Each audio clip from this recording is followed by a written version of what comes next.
Your Honor, yung misis ko po ay nagpadala po dito ng ng excuse letter po. Na hindi po siya makakarating dahil po sa mga valid reason po. Bali ano po, may ano po siya yung may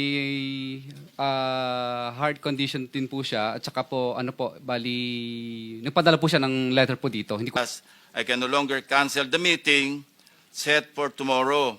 As such, I'm sincerely sorry that I will be unable to attend the committee hearing. I fully understand the importance of the committee's work and the seriousness of the matter at hand.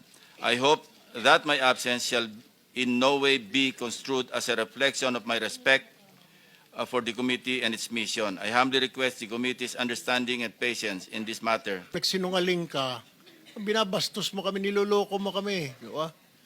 This hearing is of national interest. Huwag niyang lulukuhin itong hearing na ito. Huwag niyang bababuyin itong hearing na ito.